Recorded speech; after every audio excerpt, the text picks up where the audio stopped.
जाने एक समय की बात है, भोला सेठ नाम का एक व्यापारी रहता था। एक समय उसकी गिनती शहर के सबसे अमीर व्यापारियों में होती थी, लेकिन अब वह केवल नाम का सेठ रह गया था। उनका बिजनेस बंद होने की कगार पर था। उस पर बहुत कर्ज था, उसके दिन बहुत गरीबी में कट रहे थे और उसकी इस हालत का कारण उसका स्वभाव था। वह बहुत ही शांत और सौम्य व्यक्ति था। वह किसी की भी बात पर बहुत आसानी से विश्वास कर लेते थे, इसलिए उसे मूर्ख बनाना बहुत आसान था। चतुराई उसके अंदर नहीं थी और उसके सरल स्वभाव का फायदा उठाकर लोगों ने उसे इस हालत में पहुंचा दिया था। उनके कुछ चतुर दोस्तों, रिश्तेदारों और अन्य व्यापारियों ने उनके खिलाफ साजिश रची। उन्होंने उसे अपनी बातों में फंसाकर ऐसा बिजनेस करवाया जिसमें उसे सिर्फ घाटा ही हुआ। भोला सेठ इन चालाकियों को समझ नहीं पा रहा था, लेकिन अब जब वह टूट गया तब उसे अपनी गलतियों का एहसास हुआ। उसे लोगों द्वारा दिए गए धोखे के बारे में पता चला और जिन लोगों को वह अपना समझता था उनकी सच्चाई सामने आ गई। भोला सेठ अब दिन भर धोखे और अपनी हालत के बारे में सोचता रहा और खुद को कोसता रहा, जिसके कारण अब उसके दिन बहुत तनाव और उदासी में बीत रहे थे। उसकी पत्नी से अक्सर झगड़े होते रहते थे। उसके घर पर कर्ज मांगने वालों की भीड़ रोज आती रहती थी। वह खुद को लोगों से छुपाता था। एक दिन अपनी हालत से परेशान होकर उसने आत्महत्या करने का फैसला किया और वह आत्महत्या करने के लिए एक पहाड़ी की ओर चल पड़ा, लेकिन रास्ते में उसे एक महात्मा का आश्रम दिखाई दिया। आश्रम में बहुत शांति और सुकून था। सेठ ने देखा कि महात्मा के सामने कुछ लोग बैठे हैं और उनसे अपनी समस्याओं का समाधान पूछ रहे हैं। यह देखकर सेठ को भी जिज्ञासा हुई। उसने आश्रम से बाहर आ रहे एक व्यक्ति को रोका और महात्मा जी के बारे में पूछा। व्यक्ति ने व्यापारी से कहा कि वह महात्मा आसपास के सभी कस्बों और गांवों में अपनी बुद्धि के लिए बहुत प्रसिद्ध है। वह लोगों की बड़ी बड़ी समस्याओं को अपनी बुद्धि से आसानी से सुलझा देता है। यह लोगों के मन की बात जानने और उनके झूठ को पकड़ने में माहिर है, क्योंकि इसने मानव स्वभाव के बारे में गहराई से अध्ययन किया है और इसे समझने में महारत हासिल कर ली है। यह किसी को भी अपनी बात पर सहमत करने के लिए चुटकुलों का खेल है, इसीलिए उन्हें चतुर संत कहा जाता है। यदि आपको कोई समस्या हो तो आप उनसे समाधान पूछ सकते हैं। यह कहकर वह व्यक्ति चला गया। इसके बाद वह व्यापारी चुपचाप महात्मा की भीड़ के पीछे बैठ गया और अपनी बारी का इंतजार करने लगा। शाम को सारी भीड़ चली गई। सेठ की बारी थी। उसने महात्मा को प्रणाम किया और दुखी मन से अपनी सारी घटना बताई।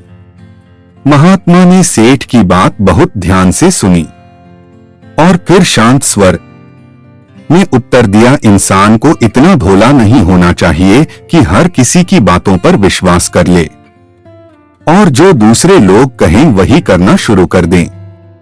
व्यक्ति के अंदर थोड़ी सी समझ और चतुराई का होना बहुत जरूरी है, इसलिए नहीं कि वह दूसरों का फायदा उठा सके या उन्हें बेवकूफ बना सके, ताकि वह खुद को दूसरे चतुर लोगों की चालों से बचा सके, खुद को नुकसान से बचा सके और दूसरे जरूरतमंद लोगों की मदद कर सके। आज मैं आपको समझाऊंगा कि आप लोगों से जो चाहते हैं वह कैसे प्राप्त कर सकते हैं। तुम्हें कुछ तरीके सिखाऊंगा जिसका उपयोग आप लोगों और परिस्थितियों को नियंत्रित करने के लिए कर सकते हैं।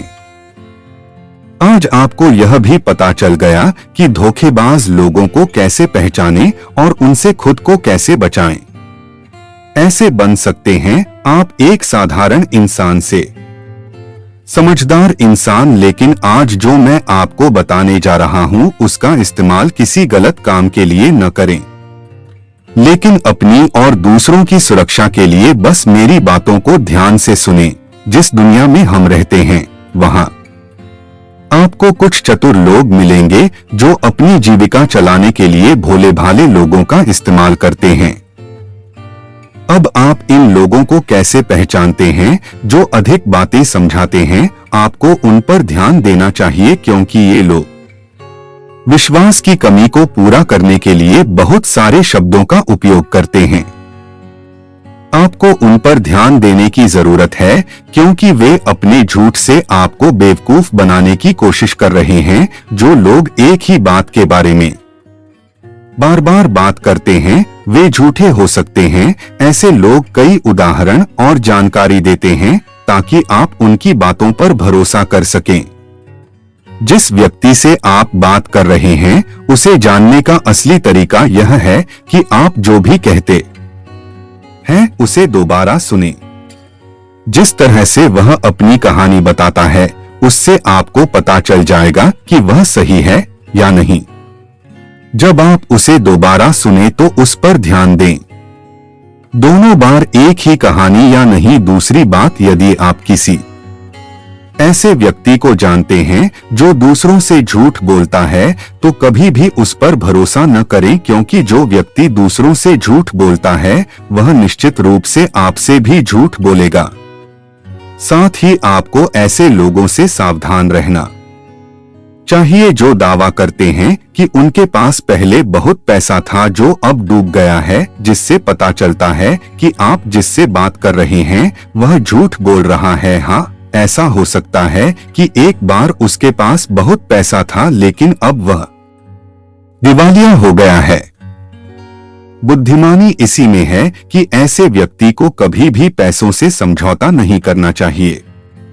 जो व्यक्ति खुद पैसों को संभालने में कमजोर हो उस व्यक्ति से सलाह लेना बुद्धिमानी नहीं है। आपको अयोग्य लोगों से भी सावधान रहने की आवश्यकता है क्योंकि यदि कोई व्यक्ति महत्वपूर्ण चीजों की देखभाल करने में सक्षम नहीं है तो ऐसे लोग अपने व्यवसाय या काम को संभाल नहीं सकते हैं। एक सच्चा समझदार व्यक्ति अपनी जरूरी समस्याओं पर अधिक ध्यान देता है, बेकार चीजों पर नहीं। एक और वांझो व्यक्ति हमेशा अपनी बात दोहराता है और बात बात पर कसम खाता है, वह व्यक्ति झूठा होता है। इसलिए ऐसे व्यक्ति पर कभी भी भरोसा नहीं करना चाहिए। दूसरी बात, अगर आप सोचते हैं कि किसी व्यक्ति के साथ अच्छा व्यवहार करें तो आपको हमेशा अपनी इच्छा के अनुरूप परिणाम मिलेगा तो आप गलत हैं। आपको एक बात याद रखनी चाहिए कि लोग वही चाहते हैं जो उन्हें कभी नहीं मिल सकता। इसलिए यदि आप ऐसा चाहते हैं किसी भी काम को पूरा करने के लिए आप उसे बार बार आश्वस्त करें कि आप उसे वह हासिल कर सकते हैं जो वह खुद नहीं पा सका।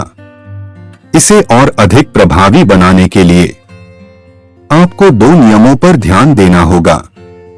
पहली बात, जिस व्यक्ति को आप अपने वश में करना चाहते हैं उसे वह दें जो वह चाहता है हासिल करें। दूसरा, उस व्यक्ति को तब तक देखें जब वह आपके नियंत्रण में आ जाता है। तो देखिए कितना दुख होता है जब आप उसे वह देना बंद कर देते हैं जो वह चाहता है।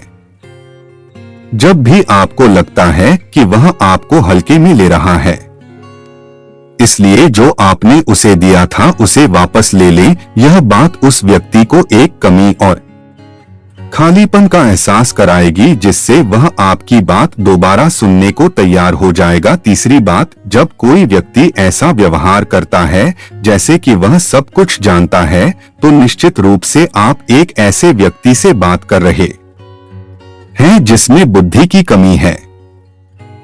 सच तो यह है कि जो व्यक्ति यह मानता है कि वह कुछ नहीं जानता वह अंततः सबसे बुद्धिमान होता है और जीतता है। यदि आप अपने आसपास के लोगों और स्थितियों पर नियंत्रण रखना चाहते हैं तो सबसे अच्छा तरीका विनम्र और नम्र होना है। इससे पता चलता है कि आप बाहर के लोगों से झगड़ा नहीं करना चाहते हैं। अपनी शारीरिक भाषा को विनम्र रखें। एक बार जब लोगों को पता चल जाए कि आप बहुत कुछ जानते हैं, आपकी सफलता और विफलता का उपयोग आपके विरुद्ध किया जाएगा। आपकी असफलता पर आपका अपमान होगा और आपकी सफलता पर लोग आपसे नफरत करने लगेंगे।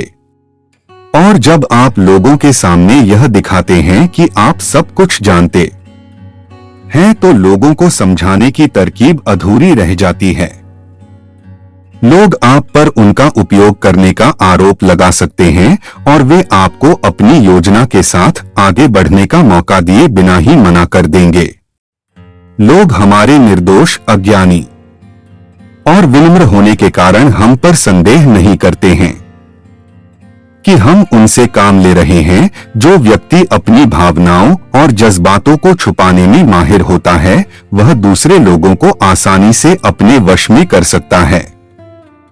जब लोगों को लगेगा कि आप विनम्र हैं और झगड़ालू स्वभाव के नहीं हैं, तो वे आगे आकर आपकी मदद करना चाहेंगे और शायद तब वे आपको अपने बारे में जानकारी देंगे जिसका उपयोग आप उन्हें नियंत्रित करने के लिए कर सकते हैं। और वे आपको यह सारी जानकारी देंगे क्योंकि उन्हें यकीन है कि आप उनसे नहीं लड़ेंगे। जो व्यक्ति यह मानता है कि उसके अंदर सुधार की गुंजाइश है, तो उसके सफल होने की संभावना कई गुना बढ़ जाती है।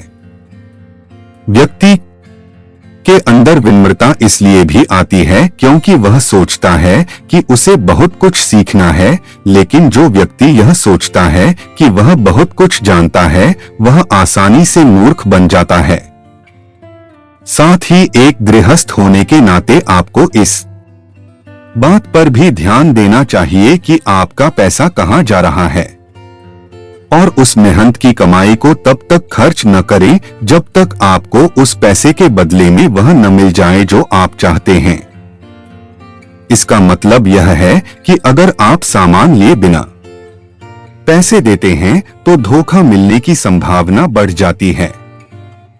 ऐसा भी हो सकता है कि अगर किसी ने आपका पैसा पहले ही ले लिया है तो वह अपना वादा नहीं निभाएगा, इसलिए सुरक्षित रहने के लिए उस व्यक्ति को पैसे देने से पहले सावधानी बरतें। जो चीज आप उससे पाना चाहते हैं उसे प्राप्त करें। चौथी बात, लोगों को समझाने का सबसे अच्छा तरीका यह जानना है कि आप किसका मन बदल सकते हैं और किसका नहीं। यह 100% सत्य है कि आप किसी के मन को अपने अनुसार तब तक नहीं चला सकते जब तक वह आपको पसंद न करता हो। इसलिए जो लोग आपको पसंद करते हैं और आपका सम्मान भी करते हैं, उन्हें अपने तरीके से चलाने की कोशिश करें, लेकिन सही चीजों के लिए। इस बात का ध्यान रखें, यदि आप किसी ऐसे व्यक्ति के मन में हेरफेर करने का प्रयास करते हैं जो आपको पसंद नहीं करता है। अगर आप मुझे पसंद करते हैं तो आपका सारा समय और धैर्य बर्बाद हो जाएगा। इसके अलावा जब भी आप ऐसे व्यक्ति को बदलने की कोशिश करेंगे तो वह आपसे बहस करेगा। चाहे आप कुछ भी करें, आप कभी भी ऐसे व्यक्ति के मन को नहीं बदल पाएंगे। आपको अपनी बहस शुरू होने से पहले ही प्रयास करना बंद कर देना चाहिए और याद रखना चाहिए कि केवल आप ही उन लोगों को बदल सकते हैं जो आपको पसंद करते हैं और आपका सम्मान करते हैं। इसीलिए यदि आप किसी को बदलना चाहते हैं, सबसे पहले इसके साथ अच्छे संबंध स्थापित करें और इससे दोस्ती करें। इतना कहकर महात्मा कुछ देर रुके और फिर आगे कहने लगे, अब मैं तुम्हें कुछ ऐसी तरकीबें बताऊंगा जिनका प्रयोग करके चतुर और धोखेबाज लोग दूसरों को मूर्ख बनाते हैं और उनका गलत इस्तेमाल करते हैं। पहला तरीका, जब किसी चतुर व्यक्ति को अपना काम निकालना होता है तो वह अपने इरादे पूरी तरह छिपाकर रखता है, अर्थात वह झूठ बोलता है, सबसे महत्वपूर्ण बात छिपाता है और केवल उतना ही कहता है जितना वह चाहता है कि हम जाने। दूसरा तरीका, एक व्यक्ति जो चतुर है, दूसरों को गुमराह करना चाहता है, वह जितना संभव हो उतना ध्यान अपनी ओर आकर्षित करना चाहेगा, क्योंकि इस तरह वह किसी समूह का सबसे महत्वपूर्ण हिस्सा बन सकता है, दूसरे लोगों को गुमराह कर सकता है या अपने फायदे के लिए आपके कमरे का इस्तेमाल कर सकता है। तीसरा तरीका, जो व्यक्ति लोगों को गुमराह करता है वह अच्छी तरह से जानता है कि लोगों की भावनाओं के साथ कैसे खेलना है। वह अलग अलग मौकों पर अपने लाभ के अनुसार अलग अलग भावनाएं व्यक्त करता है, लेकिन केवल दिखावा करने के लिए। कभी कभी वह बहुत क्रोधित होगा, कभी कभी वह बहुत विनम्र होगा, कभी कभी वह बहुत मिलनसार होगा और कभी कभी वह बहुत उदास रहेगा। जिस व्यक्ति से उसका काम निकलेगा वह उसके साथ वैसा ही व्यवहार करेगा। चौथा तरीका, धोखेबाज व्यक्ति सिर्फ अपने लिए सभी की सहानुभूति पाने की कोशिश करता है। सभी उसे सबसे गरीब समझते हैं। उसे इस बात से कोई फर्क नहीं पड़ता कि आपकी समस्या कितनी बड़ी है। आपको हमेशा यह महसूस कराएगा कि उसकी समस्या आपसे बड़ी है और वह आपसे ज्यादा परेशानी में है, इसलिए आपको उस पर दया करनी चाहिए और उसकी मदद करनी चाहिए। पांचवा तरीका, एक चतुर व्यक्ति जो आपको नियंत्रित करना चाहता है उसकी अपनी इच्छा के अनुसार आपको यह सोचने पर मजबूर कर देगा कि वह आपके जीवन का सबसे महत्वपूर्ण व्यक्ति है। आप इसके बिना काम नहीं कर सकते, लेकिन वास्तव में ऐसा नहीं होता है। वह आपको सिर्फ यह आश्वासन देता है कि आप उसके बिना जीवन की कल्पना नहीं कर सकते हैं।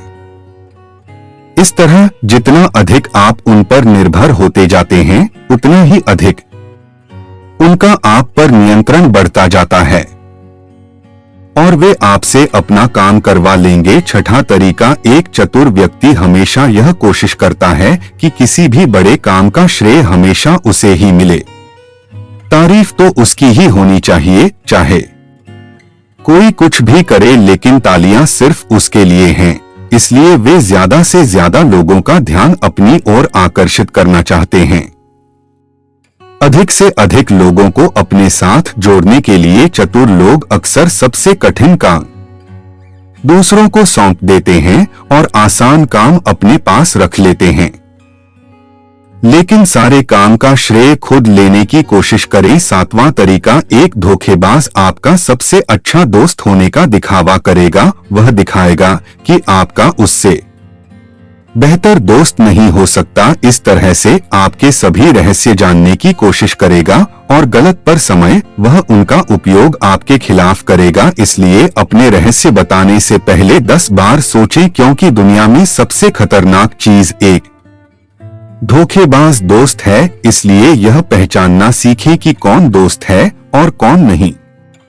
आठवां तरीका, अधूरी जानकारी दें। एक धोखेबाज व्यक्ति आपको केवल उतनी ही जानकारी देगा जितनी वह आपसे जानना चाहता है। कारण, क्योंकि वह चाहता है कि आप सिर्फ ये बातें जानें। वह कभी भी आपके साथ पूरी बातें साझा नहीं करेगा। वह सबसे महत्वपूर्ण चीजें छिपाएगा ताकि समय आने पर वह उनका उपयोग कर सके और सारा श्रेय ले ले या अपना काम पूरा कर ले। नौवां तरीका, एक चतुर व्यक्ति कभी भी अपनी बात पर कायम नहीं रहेगा। समय आने पर वह अपनी बात से मुकर जाएगा। इसका कारण कुछ भी हो सकता है। या तो वह चाहता है कि आप ऐसा न करें या वह जानबूझकर ऐसा कर रहा है। यह उसकी मंशा पर निर्भर करता है। 10वां तरीका, वे ऐसा दिखावा करते हैं जैसे उन्हें कुछ भी पता नहीं है।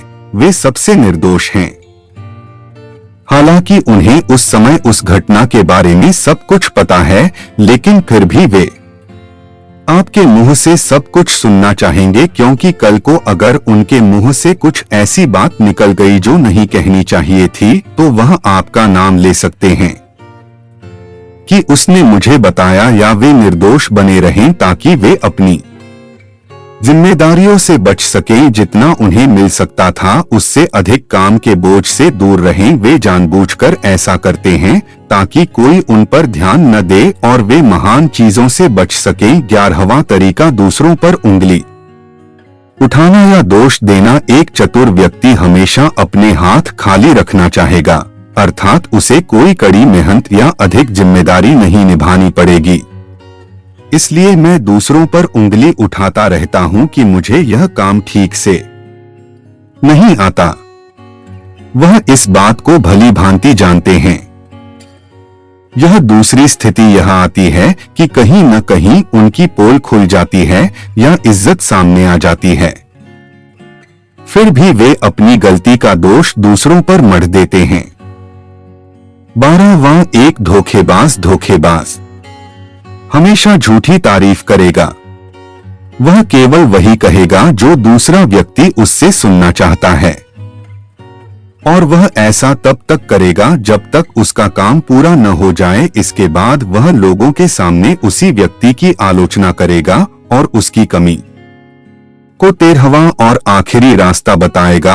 वह आपके फैसलों को नियंत्रित करने की कोशिश करेगा। सबसे पहले एक धोखेबाज और चालाक व्यक्ति बनने की कोशिश करेगा, आपका सबसे अच्छा दोस्त और शुभचिंतक। उसके बाद जब उसे विश्वास हो जाएगा कि आपने उस पर आंख मूंद कर भरोसा करना शुरू कर दिया है, तो वह आपके फैसले खुद लेने की कोशिश करेगा। वह आपको यह महसूस कराएगा कि उसने आपके लिए जो फैसले लिए हैं उससे आपको फायदा होगा।